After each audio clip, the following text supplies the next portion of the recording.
electron volts. And once it's fully up and running, it's going to generate initial temperatures for this plasma on the order of 800 to 900 MeV. There's a couple other experiments. I won't talk about those today. Rick and LHC basically take normal nuclear matter, slam those two buses together, and they generate a system that has very low density but extremely high temperature. And this is useful because that's essentially what happened in the early universe. So they're really trying to reproduce the early universe.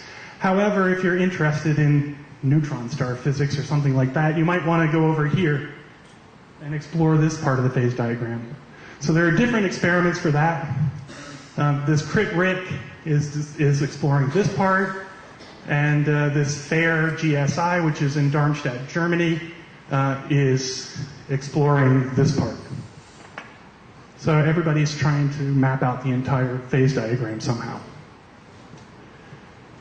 So to put this into context, here is our pressure as a function of temperature.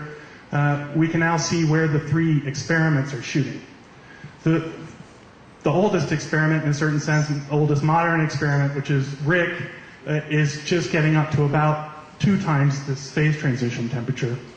LHC is currently running at half of its energy because they had some design flaw in the magnets, but they were able to run at half of the energy. That's what I call LHC1. That's pushing them up to initial temperatures that throw them here. And eventually, LHC2 will be throwing initial temperatures of 800, 900 MeV. Because this is a crossover phase transition, it's a little unclear what people saw at Rick. It's somehow a mixture of a hadronic gas and a real quark-gluon plasma. But as you keep turning up the knob on your particle accelerator, you're going to be thrown over here into the fully deconfined quark-gluon plasma phase. And when finally the full LHC energy runs are completed, we will have definitively generated the quark-gluon plasma. So a little bit about how these experiments work. Here's a photo from the sky of Brookhaven National Lab. This is the Rick collider. These are buildings, just to give you a sense of the scale. There's a really old particle accelerator, which accelerates particles in a straight line down here. Those come here, they're bent by a magnet, they get sent over here, they get put into a little ring and accelerated here, then they're thrown into a bigger ring and accelerated around, and then they're thrown into the big ring. The earlier ring was for some previous more low energy experiments, and now they use that as a feeder for the big one. At this point, the particles can be sent in 2 directions, either clockwise around the circle or counterclockwise around the circle. There's 2 separate pipes that they move in, and they're kept moving around here in a circle by having magnets at specific locations, extremely powerful magnets. Those pipes, the 2 beams, the ones going clockwise and counterclockwise, can be made to intersect with one another at 4 experimental stations. And the 4 experimental stations at Rick were called Star, Phoenix, Phobos, and Brahms. If you've ever seen the movie Ghostbusters, this is sort of like crossing the beams. And they cross the beams here, here, here, and here. And they have big experimental detectors to see the debris of crossing those beams. As you can see, I think this thing has a size on the order of 2 kilometers, maybe 2.5 kilometers. LHC is quite bigger. The reason you need it to be bigger is because if you want to accelerate things up to a higher velocity, it becomes harder and harder to bend them. And so as you increase the energy, your ring has to become bigger unless your technology for magnets becomes significantly better.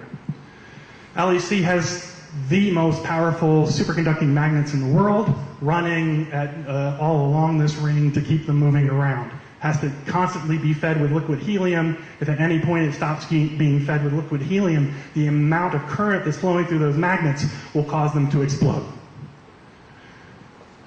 Now, people frequently ask me, well, why do you do physics? Why do you do particle physics? Well, because the immediate benefits to humans are not exactly clear. But it turns out there's an immediate benefit of the magnet technology that was developed at LHC.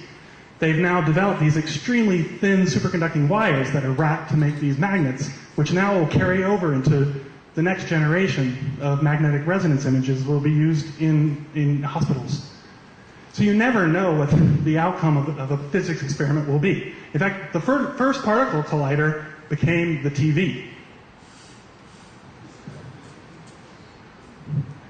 So LEC is very similar to RIC.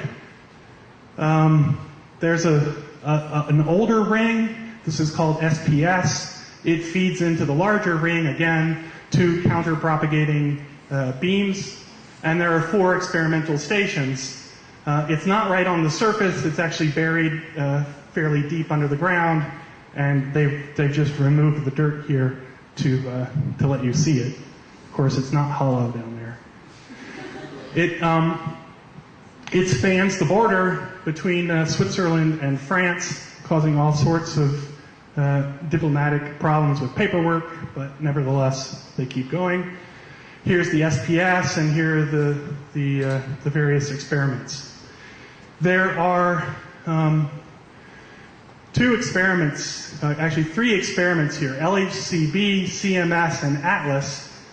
Their primary mission is to find the Higgs and also search for any violation of the standard model. So these are the ones that you hear about the most. There's one experiment that's purely dedicated to this colliding nuclei together to generate the quark-gluon plasma, and that's called ALICE. However, the heavy ion or collision people are also they're colliding and collecting heavy ion data from all of these stations. But in a certain sense, we're piggybacking on the Higgs people. They have orders of magnitude more money than we do. But they let us use their nice accelerator. So at each of these stations is a giant detector the size of this building. When the beams are crossed, it sends out a spray.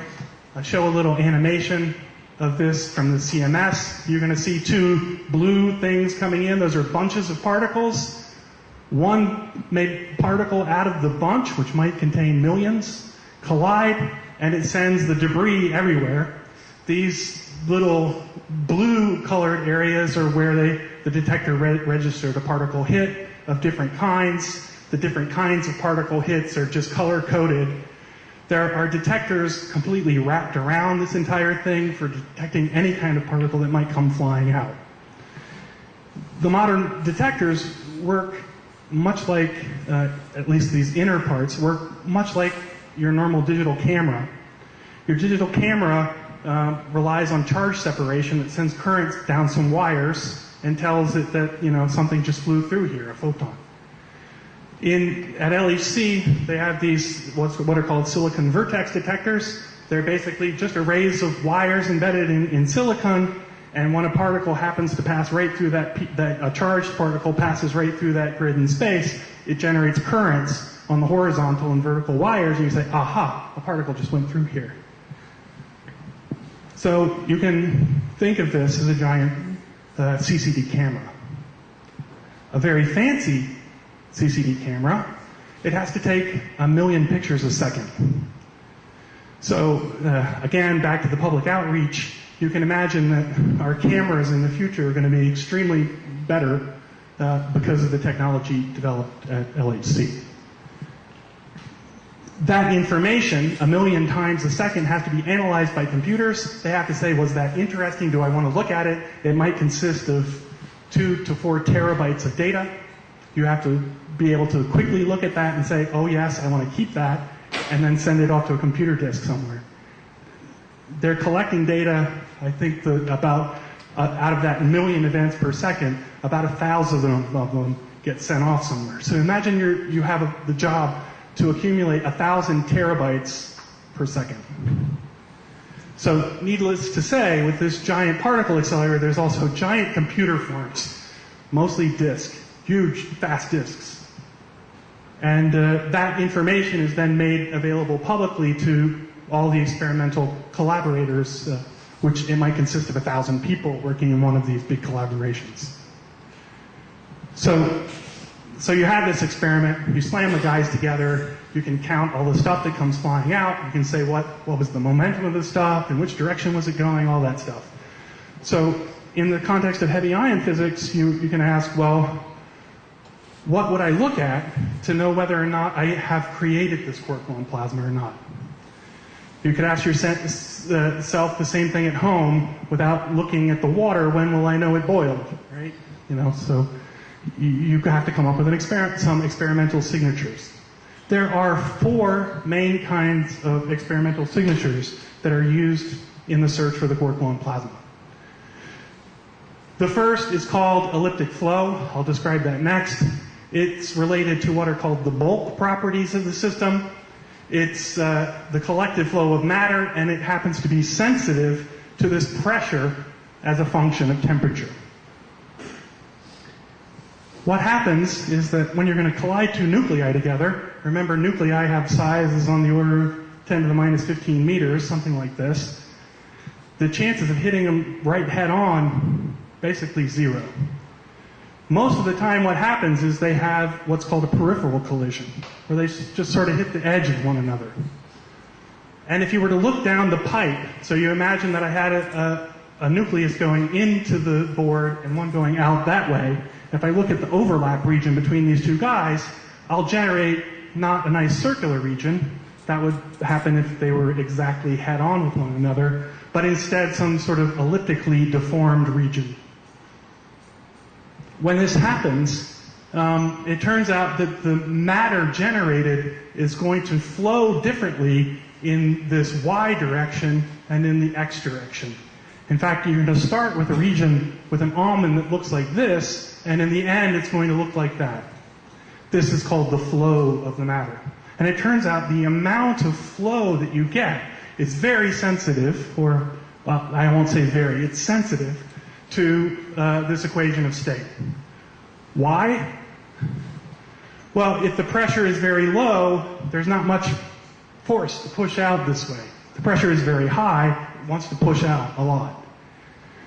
And so the fact that this quark-gluon plasma phase has a very high pressure compared to the hadron phase says that if you ever generate the quark-gluon plasma, you're going to generate a lot of this flow because the pressure of it is really high.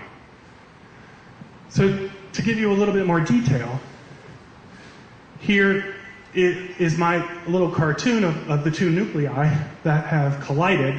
There's a yellow guy sort of coming out at you, and there's a blue guy going into the board. They already collided a very short time ago, and in between they leave this extremely hot interaction region, which is not circular. And then you have to imagine there's a big experiment built up around this that's going to measure all of the particles that get produced as a function of this azimuthal angle, which we call phi. So what the experimentalists measure is the differential rate of particle production as a function of this azimuthal angle. So they just look, how many particles come here, and also as a function of momentum. It turns out this is a periodic function, so it can be expanded in something called a Fourier series. And the first term is just that it doesn't depend on the angle. That means that everything comes out equally in all directions. Then there's another term that says there's a slight preference for shooting out along the x direction and not the y direction, and so on. There's actually an infinite number of these terms. The one that the experimentalists have mostly historically been interested in is the second coefficient, which is called the elliptic flow. However, there's all sorts of, this is an infinite series.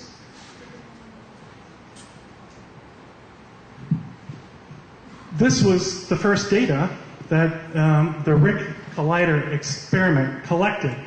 And what it's showing is this second Fourier coefficient that tells you something about the elliptic flow, the amount that it's pushing out this way versus this way, as a function of the transverse momentum. Transverse momentum just means the momentum this way out from the beam, not this way along the beam. And all of the different dots here are different kinds of hadrons. And there's two different experiments here, Phoenix and Star, and positively charged pions, negatively charged pions, neutral pions, kaons, protons, deuterons, phi's. The whole zoo was measured. And you look at this and you're like, what did I learn from that? Looks like a mess. The surprise comes when you rescale this axis and this axis by the number of quarks in each of those states. So if I take that V2 on the vertical axis and I scale it by the number of quarks times some energy density thing, I won't go into the detail, and on this axis I also scale by the number of quarks, all of that data collapses down onto one line.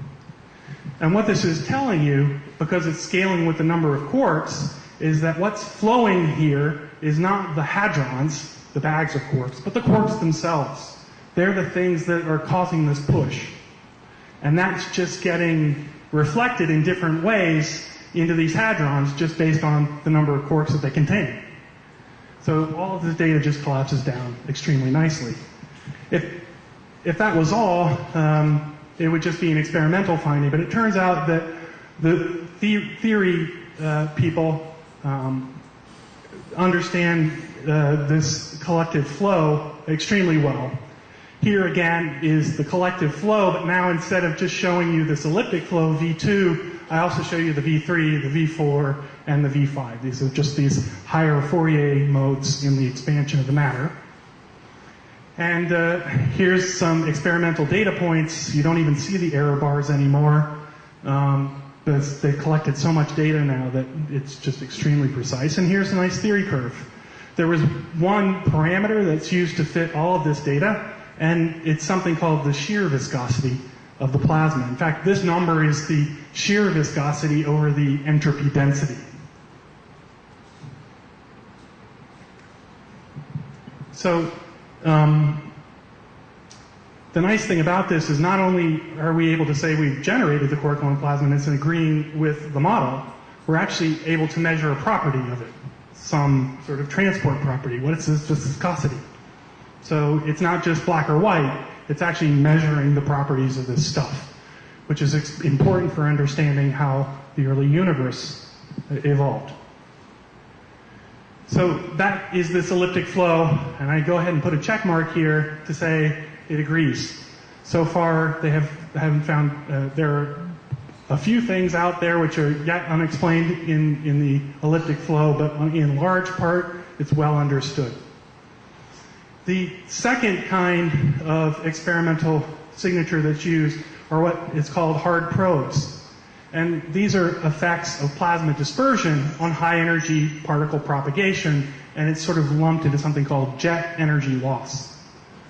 And for that, I need to explain to you what is a jet. In a typical high energy collision, particles are produced in highly collimated jets. That's what we call a jet.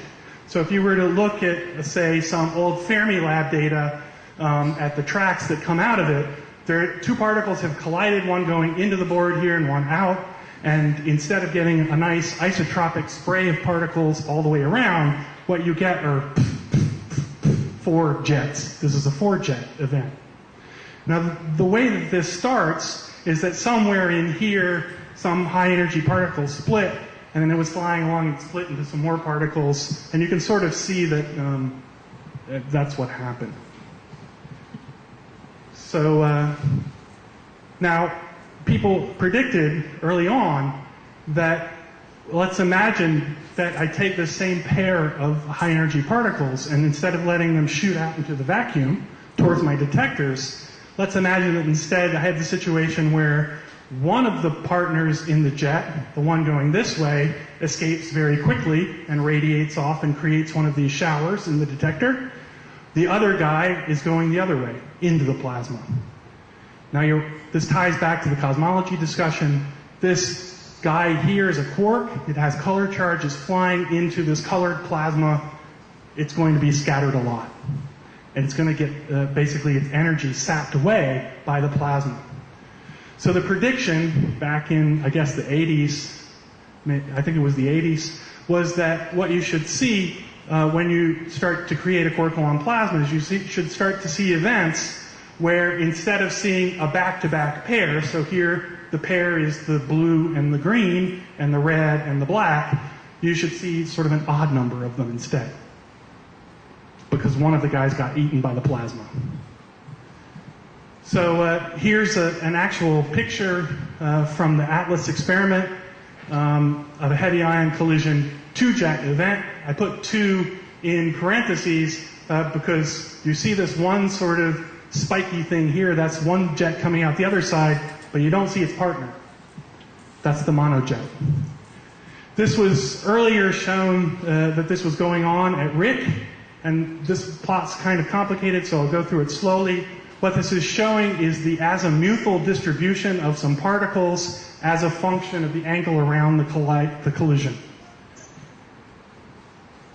The solid line here is the data that you get when you collide a proton with a proton.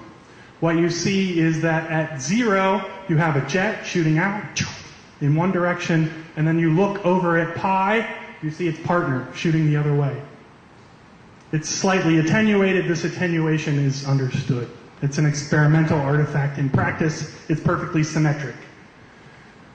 But then you can do the same thing with colliding 2 gold nuclei. And on the what's called the near side, you see the spike again, which is the jet that came out. But on the other side, you don't see the jet at all. Gone. Eaten by the plasma. You can also do another control test, which is to take a deuteron, which is just proton-neutron, slam it into a nucleus, and there you also don't expect to generate a quark-gluon plasma, and then you see data that looks amazingly like the proton collision. So it's the second control test. This amount by which the jets are suppressed on the backside is lumped into something called the suppression factor. The suppression factor is the ratio of the number of a particular type of particle produced in the collision of 2 symmetric nuclei. This A means a nucleus, to the amount produced in a proton-proton collision scaled by the expected number of nucleon collisions. Mathematically, that's that RAA is the number that you actually produce in the experiment divided by your expectation if it was just the same as colliding a bunch of protons individually. If this number is 1, that means that the collision was nothing but just a bunch of protons hitting one another and nothing new happened. If the number differs from 1, then something different has happened.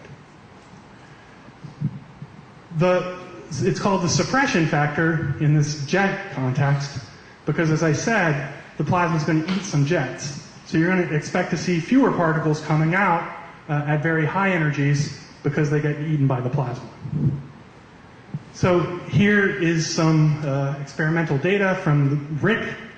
It shows this suppression factor for, in this case, neutral pions as a function of the transverse momentum. And there are 2 different kinds. The top is for basically a head-on collision between the nuclei, and the bottom is a sort of peripheral collision between the nuclei. And there's nice experimental data points, and then some theory curves. Now, the theory curves are including different effects in the plasma. As I said, as this high-energy particle is going through the plasma, it's going to collide with other guys in the plasma. As a result, it's going to transfer some of its energy to those guys. So it's going to lose some energy and eventually get slowed down and just become part of the plasma. That's what's termed collisional energy loss, just from the collisions. Turns out that those collisions also induce another kind of energy loss. If you remember from introductory physics, there's something called Bremsstrahlung. Bremsstrahlung says if I ever accelerate a particle, it's going to radiate off some X-rays or something. So whenever I have a collision between 2 particles and it changes the direction, they've been accelerated, and then there's a probability that they're going to radiate off some particle as well. So that's this. So the collisional is if I only take into account these guys slamming into one another. The radiative is if I ignore the amount they lost by colliding into one another and only looked at the radiation. And then the final curve is putting it all together. And as you can see, in both cases, there's a very good agreement between a perturbative QCD calculation with one parameter, which is not really a parameter, so in certain sense it's a zero parameter calculation. The strong coupling constant is the one parameter, and it comes out to be some number, 0.27, but that's exactly what the theory predicted. So in this, and the fact that this is less than 1, again, is saying that the jets got eaten by the plasma. But not only can we say, well, they got eaten by the plasma, we can say quantitatively by how much. The third experimental observable I won't focus on today because I'm already talking long enough. But the third experimental observable is the spectra of the produced hadrons. So at the end of the collision, you don't see quarks and gluons in your detector. What you see are hadrons. They've already clumped back up into 2s and 3s, and what you measure are those guys. And you can just count the number of protons that I got, the number of lambdas that I got, the number of pions, and then I can compare that to a theoretical prediction saying I just had a very hot gas of hadrons in the end with a particular temperature. If you have a statistical ensemble of these hadrons, you can exactly calculate the typical number of protons you would see, the typical number of lambdas. Those are these little lines here, and the data points are basically agreeing all over the board for an incredibly wide array of different types of particles. I emphasize that this is a logarithmic scale, not a linear scale, so this is really quite fine. It's over several orders of magnitude, so the agreement is amazing. I'm not going to go into any details for this one. Suffice to say, it agrees. It looks like we're generating this really hot plasma, and if you measure the temperature, it comes out to agree with exactly what we think the sort of final temperature of this thing, once it turns back into hadrons, would be. It agrees amazingly well. So, what I'll focus on in the end, and this is the last topic for discussion today, I know you're all eager to eat some food before the next talk, is something called charmonium and bottomonium suppression. And I'm going to focus on bottomonium. It's a funny name. So you'll remember that if I have two particles and they're interacting with one another and they're attracted to each other through some force, if I start heating up the system that they're in, it's going to start falling apart. And in a certain sense, you can think of this as the melting of that state, of the two particles stuck together. The Quarkonium is a general term for a quark and an antiquark that are stuck together.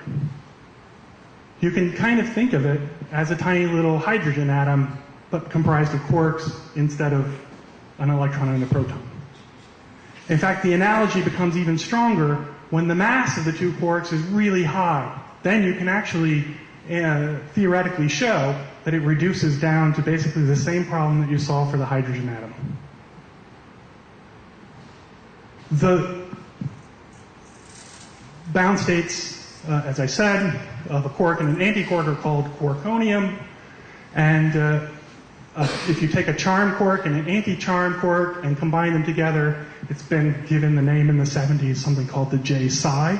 It has two names because there were two experimental collaborations that independently discovered it, and both wanted to claim it as theirs, so they just called it J-psi. Very political solution. There's an even heavier guy.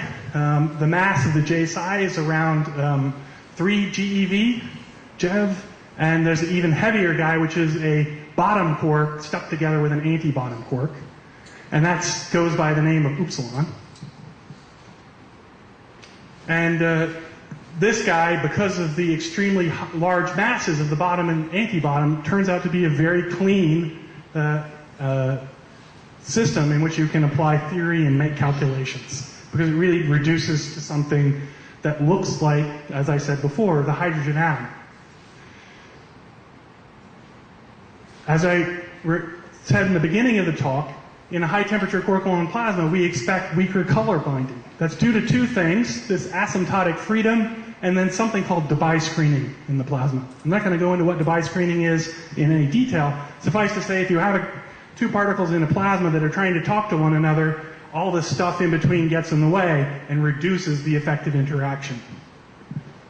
So those two things combined mean that these guys aren't going to stick together, and we're not going to see them. So how do you see, say, an upsilon in an experiment? You don't directly detect the upsilon itself. What happens with the upsilon is it decays into either electron, anti-electron, muon, anti-muon, and rarely a tau, anti-tau. The primary channel for looking at the upsilon is the mu plus, mu minus. That's a muon and an anti-muon. So what you do is you collect in your detector, in your muon detector, a lot of pairs of muons.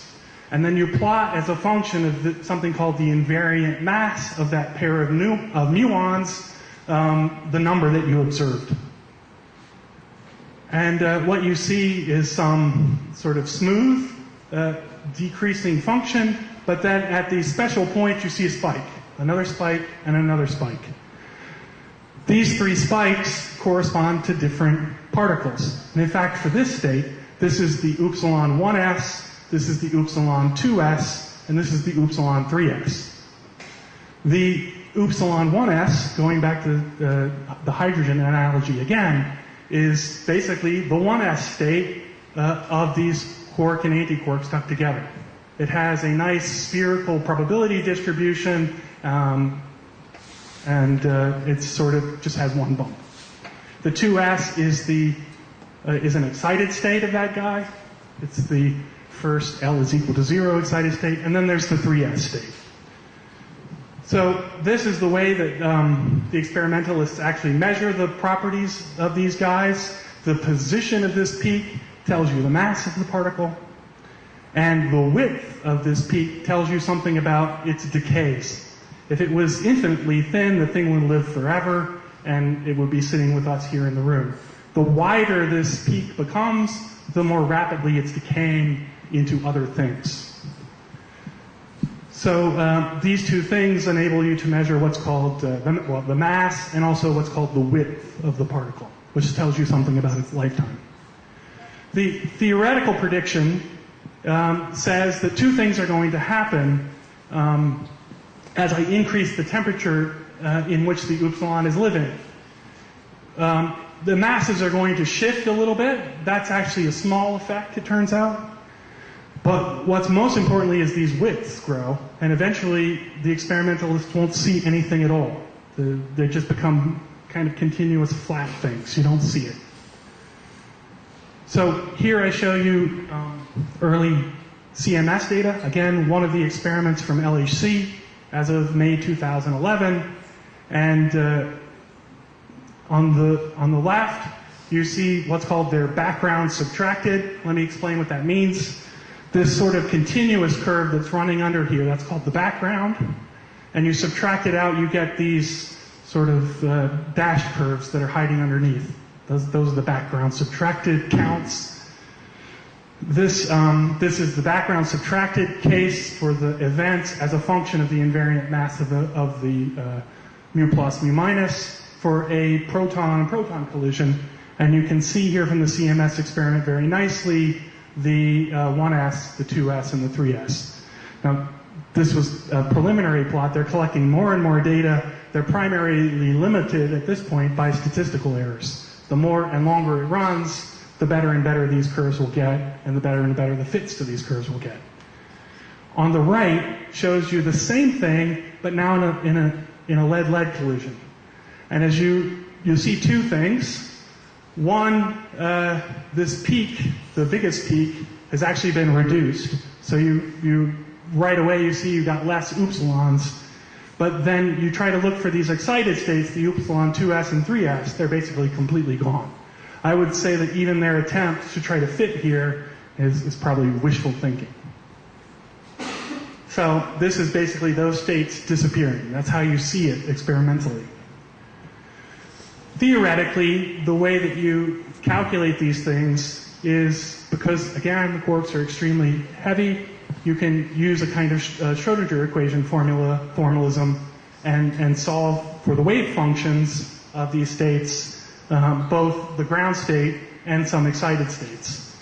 And these curves tell you the binding energy as a function of the temperature, and then the bottom curve tells you the width as a function of the temperature, which tells you something about the lifetime. These things can then get fed into the next calculation, from which you can say, well, how many survived without decaying? Because this line here tells you how fast do they decay. And similarly to the jets, there's something called the upsilon 1s RAA. So this is the number of upsilons that you see in a lead-lead collision compared to what would happen if it was just a bunch of proton-proton collisions at the same time. And unfortunately, at this point in time, they only have 3 data points. There are 4 theory lines here. This dotted line here is what the prediction if there wasn't any quark-gluon plasma at all created in the event. And then the 3 lines down here are a model that says, yes, the quark-gluon plasma was created. And then the 3 different ones are different assumed values for this shear viscosity of the plasma. So the same parameter that goes into these elliptic flow calculations. On the left, going to the left, is a peripheral collision where the nuclei have just sort of hit one another, and over here is the head-on collision. And the point that's most interesting for quark-gluon plasma physicists is here. That's where you really expect to create the plasma. And as you can see, their data is consistent with these 3 curves and not that one. You can also plot this as a function of something called rapidity, which measures the angle that the particle is coming out relative to the beamline. As you go increasing positive rapidity, it's pointing in this direction. Zero rapidity is perfectly transverse, and negative rapidity is going backwards down the pipe. And they also have data for this suppression, again, as a function of this, the theory curves, and then the basically null test, the null hypothesis that nothing happened. And as you can see, it indicates that yes, we did in fact create a plasma, and not only can we say yes or no, we can now start measuring properties of the plasma. So we can even now use this to experimentally determine this shear viscosity. Last plot. I'm not going to talk about it very much. Basically the same thing. The suppression is a function of number of participants, but now at Rick energies. And once again, there's an extremely good agreement between theory and data. So that's it. I kept you long enough. Conclusion and outlook. So in the first part, I just tried to introduce you to the whole topic. RHIC, the Relativistic Heavy Ion Collider, and LHC, the Large Hadron Collider, are working to create little bangs, trying to reproduce the universe over and over again about 1,000 times a second. Well, 1,000,000 times a second. 1,000 of those are interesting. And this system is extremely short-lived. I didn't really emphasize it, but the thing lives for about 10 to the minus 23 seconds. The simulations that I run count time in 10 to the minus 24 seconds, actually subdivisions of 10 to the minus 24 seconds. This thing is extremely rapid process. You need to know what's going on extremely fine timescales. In fact, 10 to the minus 24 seconds is the smallest known division of time that has a name. It's called a yoctosecond. So it's really yoctosecond scale physics. So when I say short-lived, I mean really short. Really, really short. I tried to emphasize in the last part of the talk that there's evidence from multiple experimental observables, not just one, across the board, that LHC has created a deconfined plasma of quarks and gluons already at its half energy runs, and when it gets up to full energy, it's going to be game over. And we can even now measure this initial temperature. It comes out to be around 500 MeV, which is where I got this 5 trillion degrees Kelvin in the title. I will point out in closing, for the more mathematically minded among you, that it turns out there's an interesting intersection between this quark-gluon plasma physics and string theory. It was quite unexpected, but it turns out that there's a mapping between a strongly coupled supersymmetric gauge theory and a weakly coupled gravity theory in something called five-dimensional anti-de Sitter space crossed with a five-dimensional sphere. Anyway, it's really freaky. There's these strings and stuff living in some 10-dimensional space, and you solve a gravitational model for them, and it tells you something about the normal physics in our four-dimensional world. It's quite freaky, and it goes under the name of holography or holographic models, because you have some higher dimensional space that describes our universe. I have no time to talk about this today. If you invite me back, I can tell you all about anti-de Sitter space. In closing, determining the properties of the quark-gluon plasma requires non-equilibrium dynamical models and a detailed and sometimes very hard quantum chromodynamics calculations, but the payoff is big. There's experiments to compare to, and we're going to probe a state of matter never seen before on Earth, at least. All right, thanks.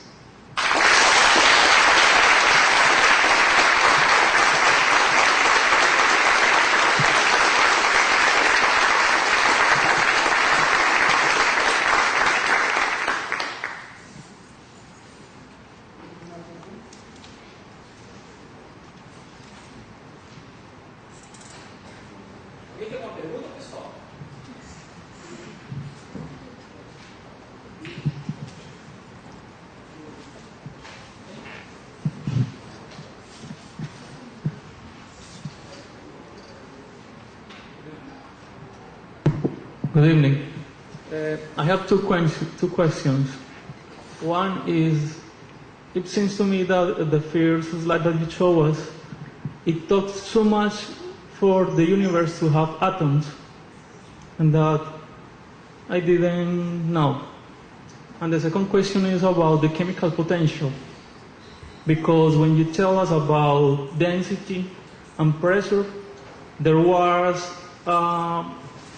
intuitive connection between them, but I think I don't know yet very well is because as why do they include, instead of pressure in the diagram of phase, include chemical potential? Right. So I'll come back to the first question, but the second question, chemical potential in this what's plotted baryon chemical potential measures sort of the preference for having baryons over antibaryons. When the baryon chemical potential is strictly zero, there are equal numbers of quarks and antiquarks. As soon as the baryon chemical potential increases, you have more quarks than antiquarks. When you reach a baryon chemical potential on the order of 1 GeV, that corresponds to the density that we see every day in normal life of quarks. The matter that's comprised, that makes up this stuff here, is mostly quarks and not antiquarks, because hadrons have 3 quarks. The mesons have quark and antiquark, but there are more baryons, the guys with 3, than antibaryons. So atoms are composed of those guys. So that's the connection. It's not really density. So even at zero baryon chemical potential, there's a very high density. But what's being measured, what's being specified there is the density of quarks minus the density of the antiquarks. So what's plotted there as you go to the right is really the density of the real particles. Does that answer your question? Yeah. Very well. And what was your first question again? It seems to me, but I'm not sure, that at the first slide that you show us, the time that took the universe to have atoms was very big. Very big, 300,000 years. And why is that? Why is that? Physics. I don't really have, I could say God planned it that way or something, but, I'd just be bullshitting you. It happens to be what the fundamental constants of nature tell you. In the end, you do the calculation, you're like, oh, they won't form until 300,000 years. It's just too hot. It's too hot. If for some reason the electromagnetic coupling constant was 10 times as large as it is, in reality, atoms would have formed much earlier. So it's in some sense a numerical coincidence, if you want to think of it that way. Thank you.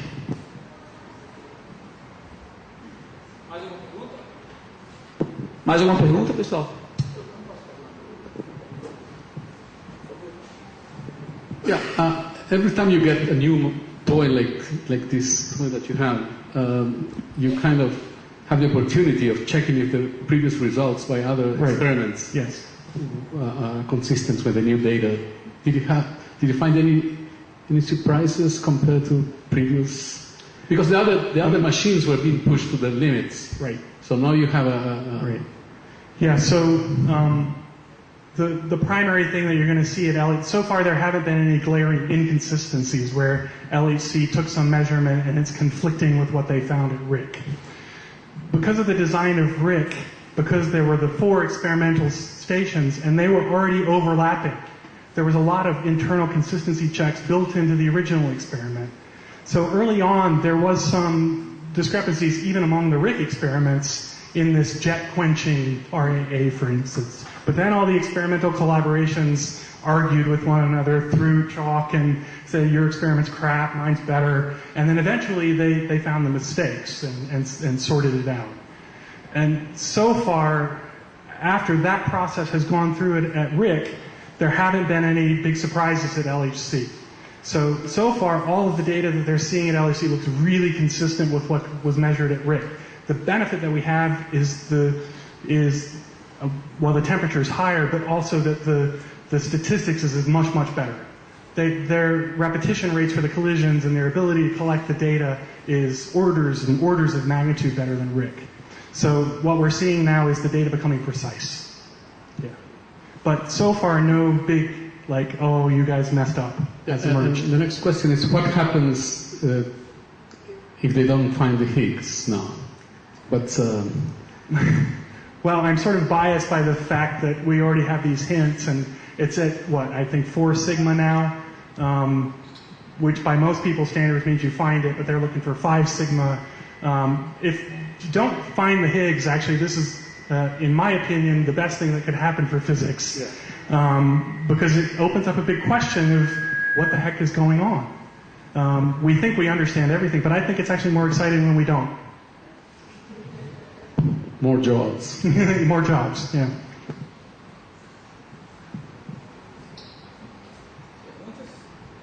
Perguntas? Eu tenho uma pergunta. I have a question. I always heard there are no free quarks. Yeah. Every time you separate 2 quarks, you end up creating a pair, 2 pairs of bonded quarks. Yeah. When you hit 2 heavy ions, you end up creating all these new quarks, or the asymptotic freedom prevents it? Because of, you actually generate a ton of quarks in the process. So in the collision, you send in 200 protons and neutrons on each side, and out comes about 15,000 pions. And if you were to weigh the stuff that comes out, it weighs more than the stuff you put in. And this is the direct conversion of energy into mass. And it's these kind of string-breaking reactions that actually generate all of this other stuff. When you generate these new quark-antiquark pairs, they can clump up into hadrons that you see in the detectors. Now what happens is that the string breaking happens very early in the collision. And then you generate this giant number of quarks and antiquarks and gluons. And once that happens, and there's so many of them banging into one another, the string breaking process sort of turns off because of asymptotic freedom, because the temperature is so high. So you generate a lot, and then the temperature turns on, and you stop generating them, and then it starts to cool down, and they clump back up, and you get the stuff you see in the detector. So it's going on there, but at very early times in the collision. Thank you. Mais uma pergunta? Não? Acho que vai agradecer, professor. Thank you. Great. Thanks.